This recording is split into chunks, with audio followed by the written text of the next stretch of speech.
da təsiri olsun və keçən cümə mən sizdən xahiş elədim ki, özünüz də bu mövzu haqqında düşünün və siz də düşünməyiniz məsləhətdir ki, insanın mənəvi tənəzzülləri necə başlayır, insan necə mənən tənəzzül edir, mənəvi tənəzzülün amilləri hansılardır, düşünməyə dəyər.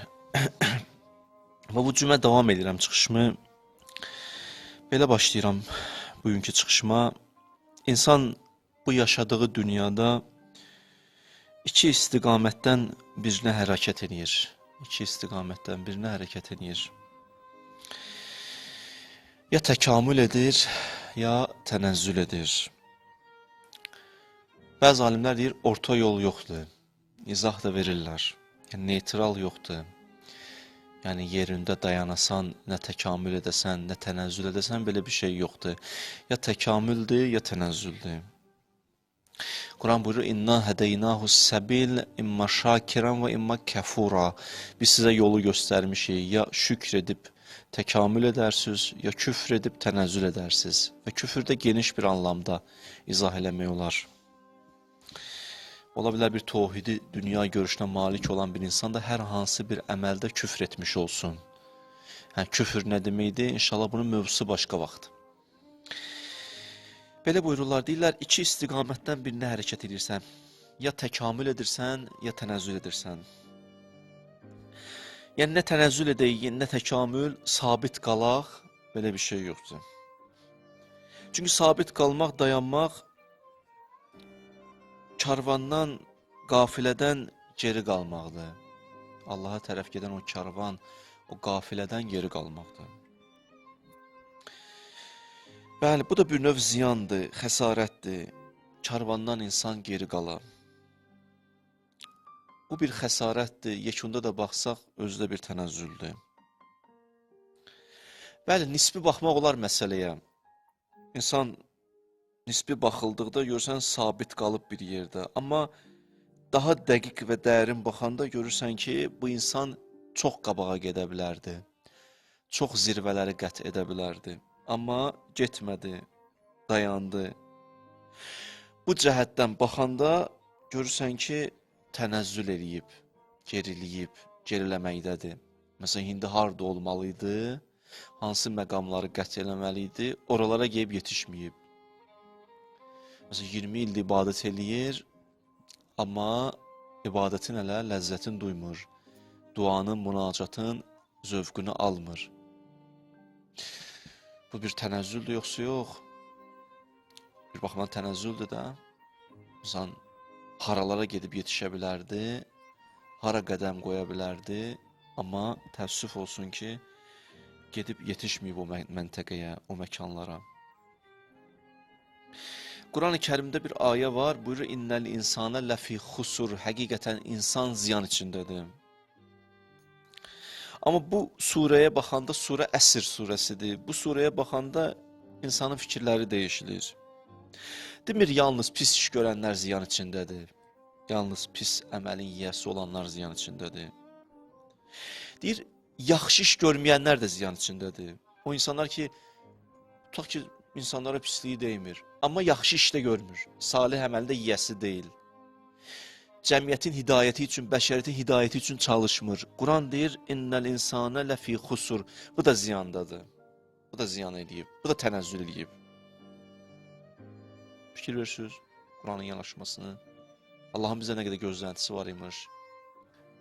Yəni, bəşər sənə əgər ziyan verməsən də belə xeyir əməllərin yiyəsi olmasın, yaxşı, salih əməllərin yiyəsi olmasın, cəmiyyətin hidayəti üçün çalışmasın, ətrafındakı insanların səadəti üçün əlindən gələnləri etməsin, sən də ziyandasan.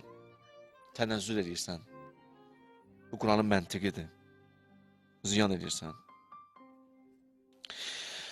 Amma dinimiz bu tənəzzülü bölüb, dərəcələrə bölüb, hərə bir şəkildə. Aşağı yuxarı dərəcələri var. Hərə bir cür. Məsələn, bir dərəcə budur, insan öz mərkəzli yaşayan, yalnız özünü düşünür. Bütün təlaş və səyləri özüdür. Özündən siva heç kəsi fikirləşmir. Biraz dairəni böyütsə ailəsi, qutardı get.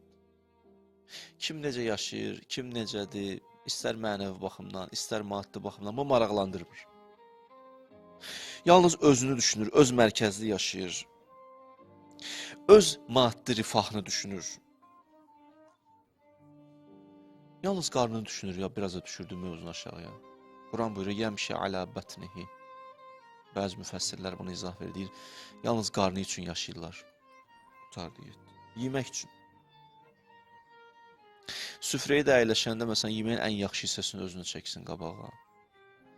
Harada getdi, məsələn, ən rahat yerdə öz otursun. Heç kəsə düşünmür, yalnız özünü, öz mərkəzli. Dinin yanaşması deyir, bu tənəzzüldür. İnsanın tənəzzül eləməsidir. O bir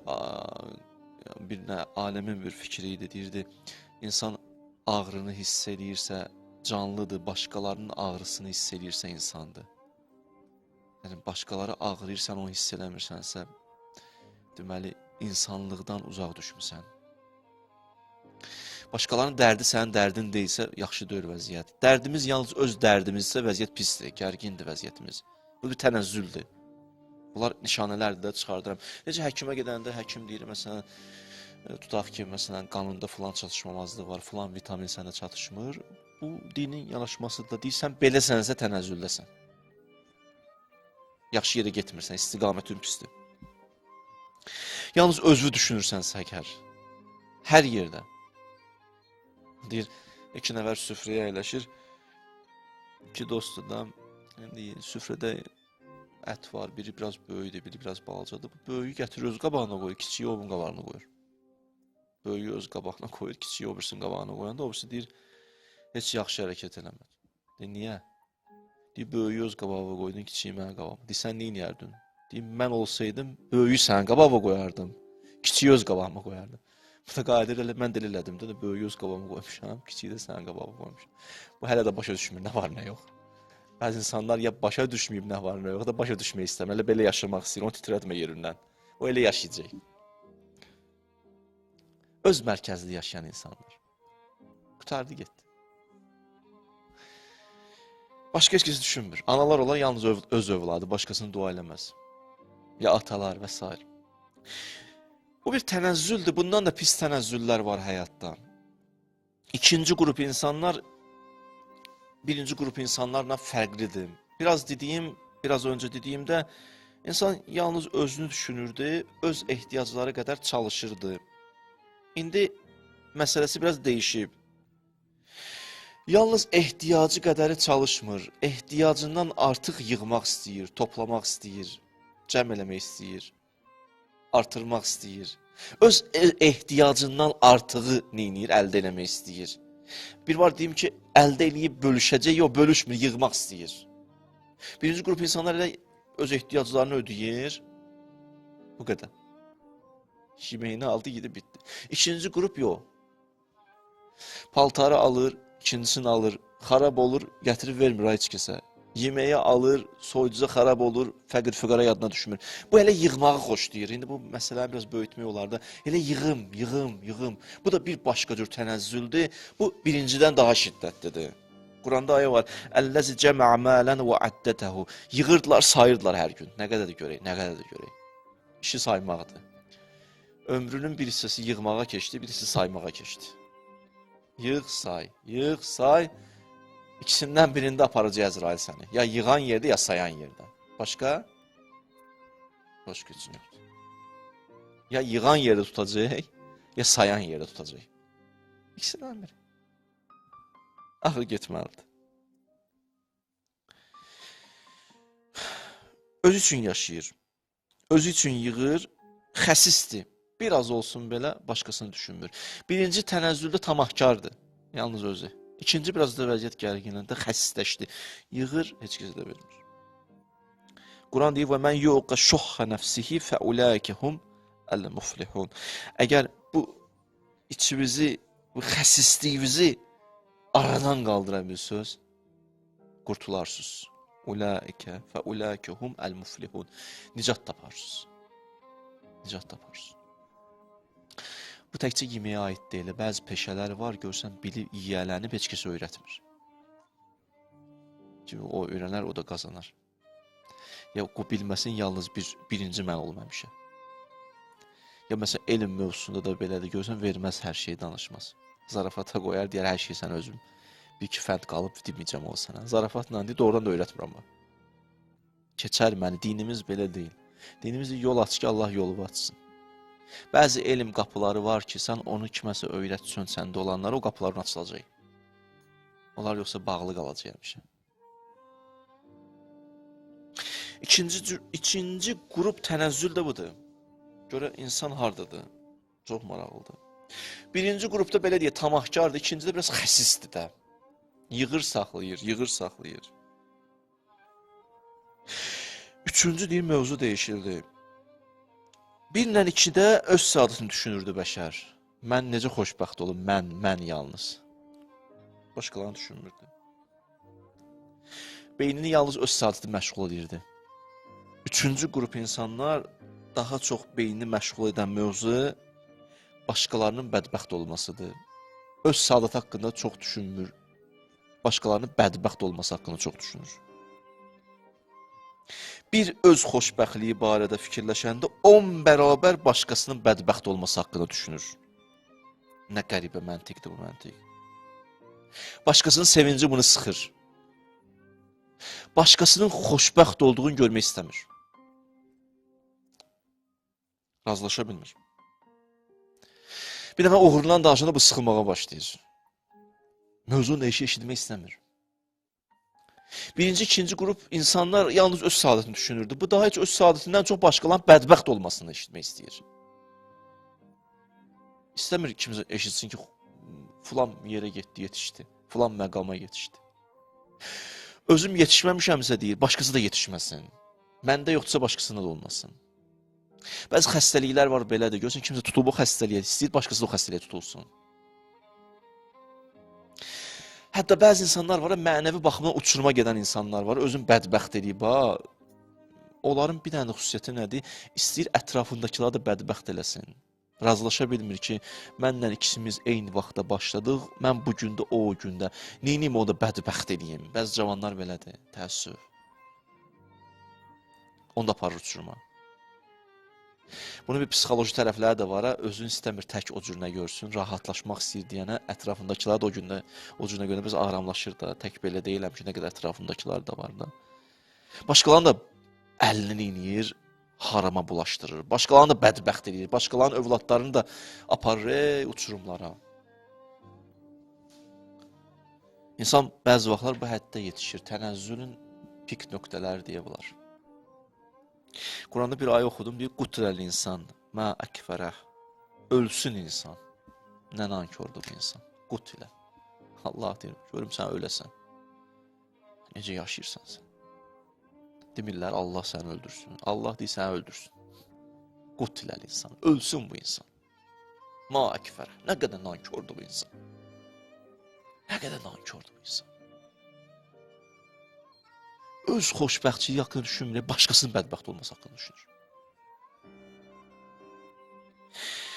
İnsan gələk öz meyillərinin hakimiyyətindən qurtulmalıdır. Həva və istəklərindən qurtulmalıdır. Öz meyillərimizi, istəklərimizi, duyğularımızı başlı-başına buraxmaq olmaz. Yaranacaq hal bundan başqa bir şey olmayacaq. Get-gedə insan bu hallara yetişəcək. İnsan addım-addım tənəzzül eləyəcək, addım-addım. Xutuvat-ı şeytan deyirlər Quranda adına. La tattabi xutuvat-ı şeytan. Şeytana addım-addım gəlir. Tarixdə olub, məsələn, abid bir insan olub. Abid, yəni ibadətlə keçirdən ömrünü və s. Adı tarixdə Bərsisadır. Deyir, buna deyərdilər, sən dua elə, sənin duan qəbul olar. Bağışlasın məni cavanlar, xanımlar xüsusilə deyirlər, bir xanımla, indi bunun tarixi var, nə baş verdi, nə oldu. Aldandı da, şeytan aldatdı onu, nəfsi aldatdı onu. Bir xanımla günah elədi. Allah uzaq eləsin, Allah qorusun cavanları, Allah hamımızı qorusun günahlardan, pisliklərdən, şərlərdən. Günah elədi bir xanımla. Günah eləyəndən sonra bu günah yayılmasın deyənə, heç yana çıxmasın deyənə izi itirmək üçün öldürdü o xanımı. Pillə-pillə insan bədbəxt olanda da belə olur. Peyğəmbərlərin dönəmində olur. Əvvəlki peyğəmbərlərin dönəmində. Öldürdü onu. Öldürəndən sonra deyirlər, qaldı neynəsin, gizlətməyə çalışdı, amma açıldı üstü. Hər şey bir həddi var da. Hər şeyin bir həddi var. Günahı gizlətmək nədir məgər? Bəzi günahlar var ki, Allah açar. İnsan gələ qorxsun.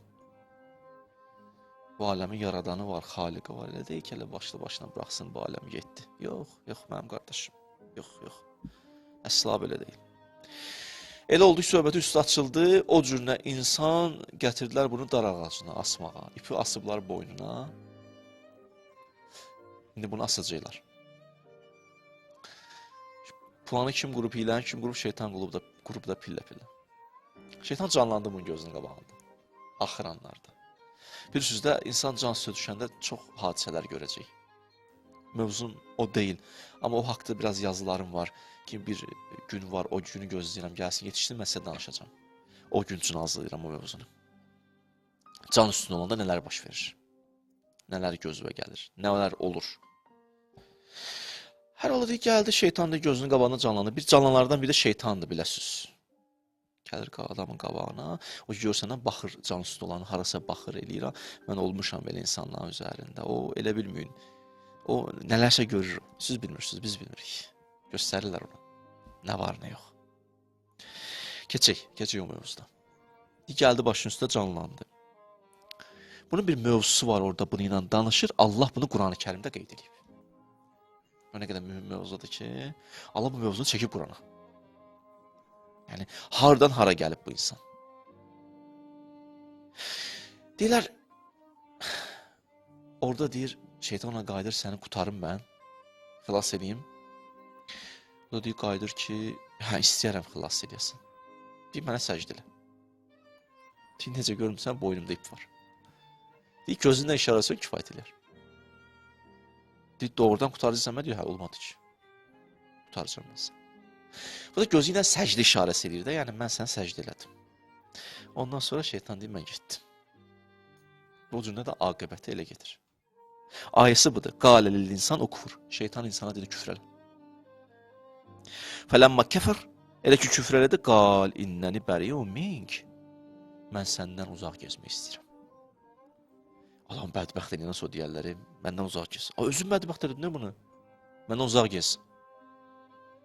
Qal innəni bəriyyum mink, inni əxafullah rabbəl aləmin. Mən Allahdan qorxuram. Şeytan deyir. Heç bədbəxt oldu, getdi. Addım və addım. Bədbəxtlar belədir. İnsan addım bədbəxt olur. Ona görə həva və istəklərə istiqamət verin. Ürəyim necə istəyir yaşayayım. Ürəyim necə istəyir, belə yaşamazlar. Tənəzzülün başladığı nöqtələrdən biridir. Gələn cümlələri deyəcəm sizə. O ki, daha insan dedi ya, ürəyim istədiyim kimi yaşayacağım. Və orada başlayan. Nə başlamalıydısa. Tənəzzülün başladığı nöqtələrdən biri zehniyyətdir. Yanlış zehniyyətlər. Bəzi vaxtlar insan səhv olduğunu bilir. Bəzi vaxtlar səhvini bilmir. Fərqinə də deyil, adi qarşılayır. Bundan da pisi budur ki, bəzi vaxtlar səhv eləyir, amma elə bilir, yaxşı iş görür. Allah uzaq olasın. Elə biləm, düz eləyirəm də. Düz istiqamət götürmüşəm. Özdə ən pisi budur ki, neçə ildir belə eləyirəm. Bir səhv metodum var. Deyirəm ki, elə belə eləsəm düzdür. Və bir ömürdür də onu tətbiq eləyirəm. Və məsələnin ən pik tərəfi budur ki, elə bilirəm ki, bu işi görməyin Allaha yaxınlaşıram. Allaha yaxınlaşıram. Quran deyir, ən pis ziyan xəsarət budur, ən böyük tənəzzül budur, ən pis tənəzzül budur. İnsan pis iş görür, amma elə bilir, yaxşı iş görür. Bu, çox pis tənəzzüldür. Çünki elə belə yeyəcək. Quran buyurur, həl nunabbiukum bil-əhsərinə ə'mələn əlləzinə səllə sə'yuhum fil-həyatid dunya və hum yəhsəbun ənəhum yuhsinunə sun'a. Deyim sizə ən çox ziyan çəkmiş insanlar kimdir? Rəbbimiz deyir. Kimdir ya Rəbbəl aləmin? O kəslərdir ki, onlar pis iş görürlər, amma elə bilirlər, yaxşı iş görürlər.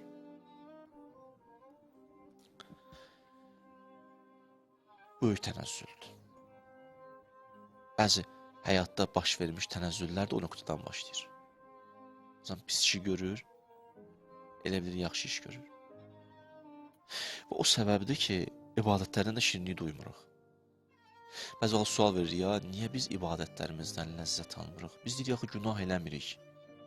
Bir dənə araşdırın, təftiş edin. Ola bilər ibadət bilib etdikləriniz günah olar. Yaxşı əməl bilib etdikləriniz səhv olar. Bu da mümkündür. Məsələn, bir nəfər var idi, tarixdə imamların dönəmində idi.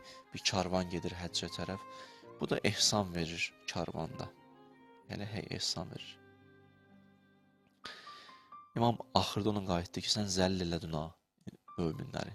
Dedim, neyinirdim ki, Allaha xatir ehsan verirdim. Orada elə adamlar vardı ki, onlar vermək istəyirdilər. Verə bilmirdilər, imkanları yox idi. Sən hə verdikdə onlar narahat olurdular. Onu elə şəkildə eləyə bilərdin ki, heç olan qəlbləri də sınmayıb, narahat olmayırlar. Sən Allah xar eləmirsən. Yaxşı iş görməmsən. O şəkildə olmazdı. Yəni, bir fəqirə kömək edirsən, hörmətini sındıraraq kömək edir, biz amma yaxşı iş görsən. Alçaldaraq. Alçaldaraq. Bu adam elə bilir ki, yaxşı iş görür bir ömürdür, amma xəbəri yoxdur, pis iş görür, işi pis görür. Və o bir boşluqdur, o səbəb olur ki, sən ibadətlərini ləzzət ala bilmirsən. Mövzunu biraz da böyütdüm. Tənəzzülün amillərini araşdırırıq da, bəzi nöqtələr bax budur ki, insan elə bilir ki, yaxşı iş görür, xətti düzdür, düz gedir, illər də elə gedir, illər də elə gedir.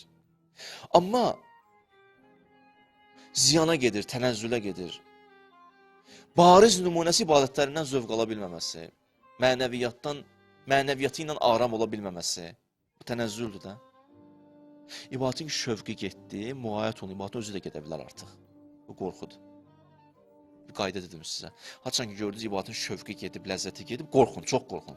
Tənəzzülün başlanğıcında sus. Başlanğıcındayıq. Oradan yıxıla bilərik artıq. Biraz yıxılmışıq da artıq. Bir təftiş eləyin özünüzü, hər şey düzdür, elə deyil. Təftiş eləyin. Hə, indi gələn cümlələr deyərəm, yolu nədir? Necə?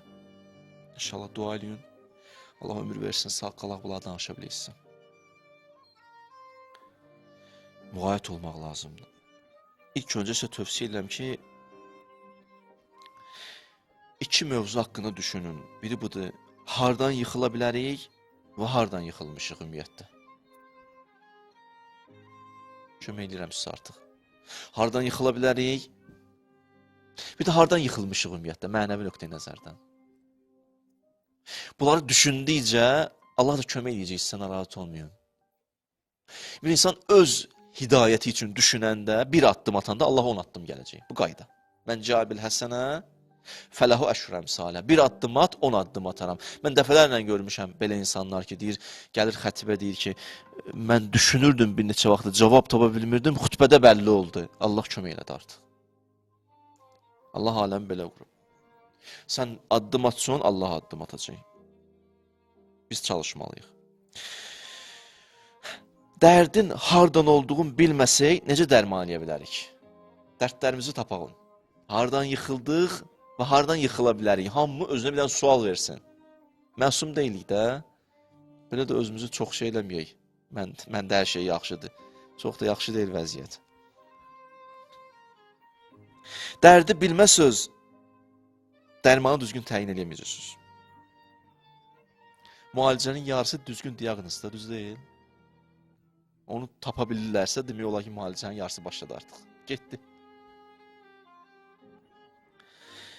Bəşər hardan zəlalətə duçar olursa, hidayəti də o nöqtədən başlamalıdır. Hardan? Bax, hərdən gəlmən sual verirlər. Filan kəs uçurumdadır, neyniyək? Mənim ilk suallarımdan biri bu olar. Niyə getdi o uçuruma, o tapını çıxardı? Hansı nöqtədən? Onun deyin ki, oradan müalicə başlansın. Hamıya eyni cür metod təyin olunmur, tətbiq olunmur. Biz özümüz bir cür çıxmışıq bataqlığından, deyirik, o da o cürünə çıxmalıdır. Əsla belə deyil. Bu da yanlış təfəkkürdür. Yanlışdır, yanlış.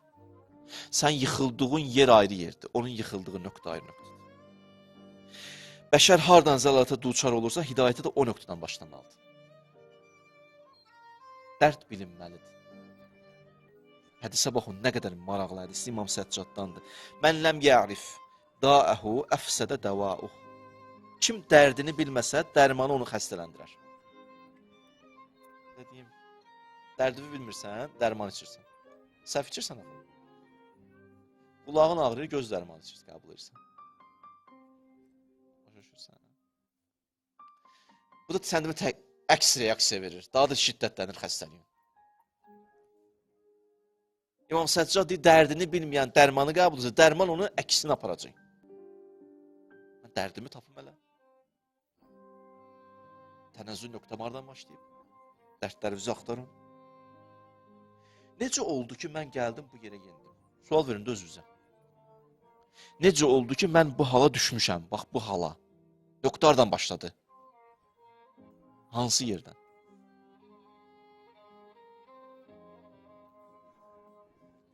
Mənə bir xanımlardan biri sual göndərmişdi, ictimai xidmət eləyirdi. Deyirdi ki, biraz mənəvi cəhətdən uçurumdayam da. Niyə? Sual göndərmişdim ona ki, deyin, görüm, bir dənə bu cavabı versin mənə. Həyat yoldaşı o ictimai xidməti ilə razıdır, yoxsa evdə bir problemlər yaranıb. Cavabı gəlmişdi ki, hə, narazı olurlar, mən o xidmətə qədəm qoymuşam. Deyirdim, rəhmət azalıb orada. Şeytan da hücum edib sənə, oradan çəkib aparır. Boşluq oradandır. Ged onu həll edir. Bu məsələ mühüm məsələdir. Xanımın, demirəm, ictimai xidməti ola bilməz, ola bilər. Amma prioritet mövzu ailə münasibətləri, övlad tərbiyəsidir. Bunun haşiyəsində və kənarında ilahi çərçivələr olmaq şərti. İctimai xidməti də ola bilər. O da düşünmüşdü, sağ olsun ki, düşünmüşdü, demişdi, düz deyirsiniz. O da onun böyüklüyüydü. Adam var da, yox, belə adamlar da var da, yox, özün bilərsən. Neyini? Yerinə etsən. Özünüzə vaxt ayırın, mənim qardaşlarım, mənim bacılarım, özümüzə vaxt ayırın. Quran deyir, əvvələm yətəfəkkəru fi ənfusim. Özünüz haqqında düşünün. Özünüz haqqında düşünün. Düşünməyə dəyər.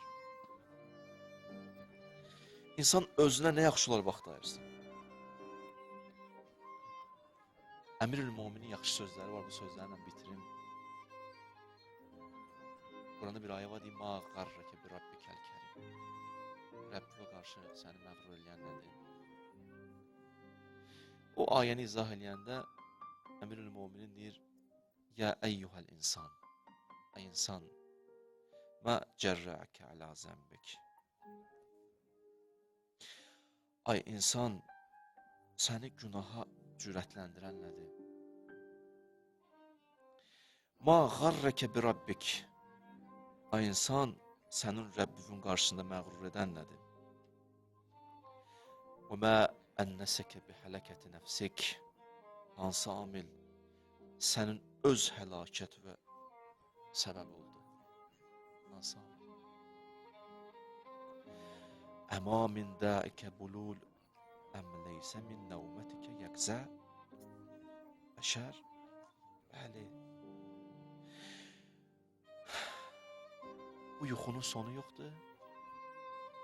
Sağalmaq istəmirsən, qəflətdən oyanmaq istəmirsən. Əma tərhəm min nəfsikə mə tərhəm min qeyrikə. Niyə digərlərinə rəhm etdiyin qədər özvə rəhm eləmirsən? Hərdən otursan, bədbəxt ol deyə filan kəs. Bəs özvə niyə demirsən, bədbəxt olmuşam. Bu günahlarla hara gəlib düşmüşəm. Sonra davam edir, deyir ki, ax sən belə deyilsən. Sən bir nəfəri günəşin altında istidən yandığını görsün, ona kölgə verirsən, ona kölgə olursan. Sən əldən düşmüş bir xəstəni görsün, mərhəmət edib ona göz yaşı tökürsən. Yaxşı, ağlayırsan. Fəmə səbbərəkə alə daikə. Yaxşı, bəs səni bu xəstəliyə öz xəstəliyi və dözümlü eləyən nədir? Özün də mənəvi cəhətdən xəstələnmirsən. Nə qədər dözümlüsən özünə nisbət. Başqa xəstələr görəndə göz yaşı tökürsən. Amma özün niyə özünə göz yaşı tökmürsən? Və cəllədəkə alə musabikə və əzzəkə anil buqa ələ nəfsikə. Səni öz gününə ağlamaqdan saxlayan nədir? Nədir səni öz gününə ağlamaqdan saxlayan? Bir də görək. Hiyə əəzzul ənfus aleyk. Heç nə sənə özündən daha əziz deyil. Özün özünə daha əzizsən, özünə yanmırsan, elə hey başqalarını ağlayırsan. Özünə də ağla, özünə də göz yaşı tök. Yetər ki, insan bir gün ərzində bir neçə dəqiqə otura bir kənarda, özü haqqında təftiş eləyə ki, məni yıxan nədir, yaxud yıxılmışamsa, o nöqtə hardan başlayıb və yaxud neynəsəm yıxıla bilərəm, zəif nöqtələrim hansılardır, onları çıxardın üzrə. O bizim zəif nöqtələrimizdir. Və mənəvi tənəzzül amilləridir. Bunlar haqqında düşünməyə dəyər. Mən istəyirəm hər çıxışımda biraz nəticələr də deyim ki, həm dərdlərimiz deyək, həm dərman deyək, qarşılıqlı olsun, birlikdə olsun daha doğrusu. Baxın, dərdlərimizi tapmasaq dərman eləyə bilməyəcək. Bu bir nöqtə. Tənəzzülün bir amili də budur ki, insan, bəşər bilmir ki, səhv eləyir. Elə bilir ki, səhvini düz eləyir. Elə bilir bu səhvini Allaha tərəf gedir. Bu bir nöqtədir ki, bizi yıxacaq və yıxmaqdadır. Təftiş edin ki, ola bilərmi belə fikirlərimiz olsun? Bir ömürdə səhvi düz bilib eləyirik. Ailə münasibətlərində, övlad tərbiyəsində, kişi-xanım münasibətlərində, dost münasibətlərində mümkündür metodlarımız bir neçə ildir səhv gedir. Onu axtarın. O bir tənəzzül nöqtəsidir. Bir də həva və istəklərin başını buraxsaq tənəzzül eləyəcək. Geniş danışaram buna. Dedim də onu sizə, Bərsisədən bir kəlmə dedim sizə. Həva və istəyi ki, buraxdıq başını ya. Mən belə istəyirəm. Belə istəyirsən heç nə. Ona bu söhbəti mən bağlayayım, mənim qardaşım, mənim bacım. Nə mən söhbətim, nə sən mənə qulaq. Sən əgər xutbənin axırına deyirsən, özün bilərəm ha. Yəni, bu söhbəti bağlayaq, heç qulaq asmağa deyməz. Qulaq asmağa deyməz. Yox, nəticə çıxardırıqsa ki, qulaq asaq. Danışaq, birimizi dinləyək, nəticə çıxardıq. Başqa bir şeydir. Amma ümidim var ki, nəticə çıxardacaq hamımız. Allah inşallah əlimizdən tutsun.